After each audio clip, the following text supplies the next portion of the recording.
Jemput Yang Berhormat Sahabat Bernam. Assalamualaikum warahmatullahi taala wabarakatuh dan selamat sejahtera. Tuan Yang Bertua, saya ingin mengambil bahagian dalam membahaskan fasa 2 Rang Undang-Undang Perlindungan Saksi Pindaan 2026 yang bertujuan untuk membolehkan permohonan menyertai program perlindungan saksi dibuat oleh ibu, bapa atau penjaga bagi seorang saksi yang tiada keupayaan di sisi undang-undang selain saksi yang berumur di bawah 18 tahun. Tuan Yang Bertua, pada prinsipnya saya menyokong pindaan ini kerana ia melindungi golongan yang paling rentan dalam masyarakat. Mereka juga berhak mendapat perlindungan undang-undang apabila tampil membantu keadilan. Saya menyambut baik pindaan fasa 2 yang mana membolehkan ibu bapa atau penjaga membuat permohonan menyertai program perlindungan saksi bagi individu yang tiada keupayaan di sisi undang-undang. Ini merupakan satu langkah yang lebih berperi kemanusiaan. Golongan kurang upaya dari segi mental dan intelektual juga mempunyai hak untuk dilindungi apabila mereka menjadi saksi sesuatu kes ataupun jenayah. Namun begitu, saya ingin mencadangkan supaya tiada keupayaan di sisi undang-undang diberi takrif yang lebih jelas. Jangan sampai timbul ruang yang boleh disalahgunakan oleh mana-mana pihak.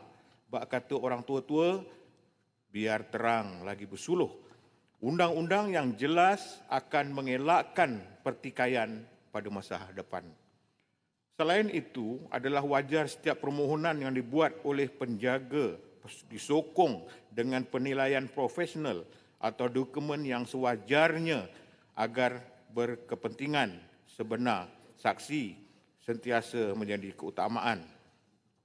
Tuan Yang Bertua, namun begitu saya ingin mendapatkan penjelasan daripada Yang Berhormat Menteri mengenai mekanisme. Apakah mekanisme yang akan digunakan untuk menentukan seseorang itu benar-benar tiada keupayaan di sisi undang-undang?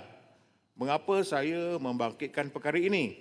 Kerana dalam sistem perundangan negara, soal keupayaan seseorang memahami kesan undang-undang bukanlah perkara baru. Izinkan saya memberi contoh Yang Berhormat Menteri. Sebagai contoh, kaedah-kaedah Pesuruhjaya Sumpah 2018 telah menyediakan perlindungan yang jelas melalui penggunaan jurat.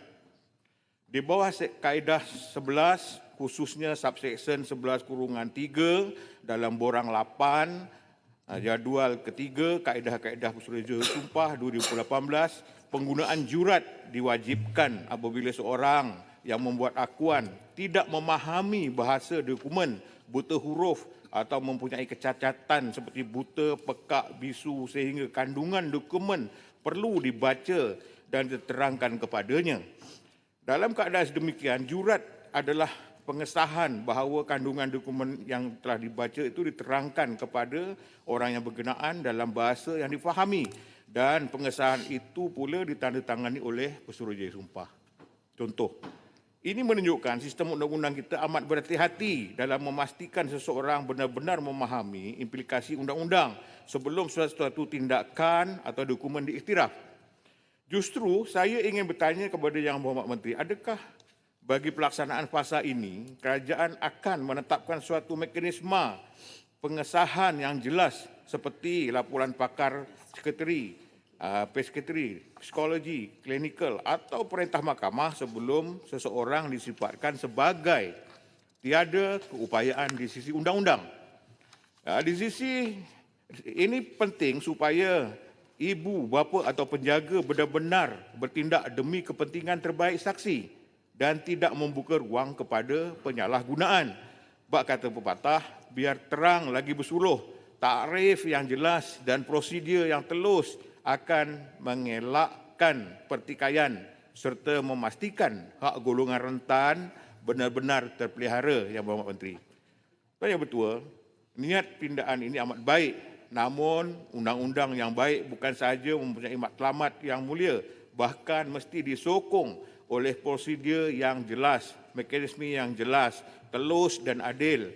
Seperti kata pepatah, sediakan payung sebelum hujan. Lebih baik kita mempericikan mekanisme pelaksanaan sekarang daripada menunggu hingga timbul pertikaian pada masa hadapan, Yang Berhormat Menteri. Dengan itu, sahabat Bernam mohon menyokong. Terima kasih. Terima kasih Yang Berhormat Sahabat Bernam.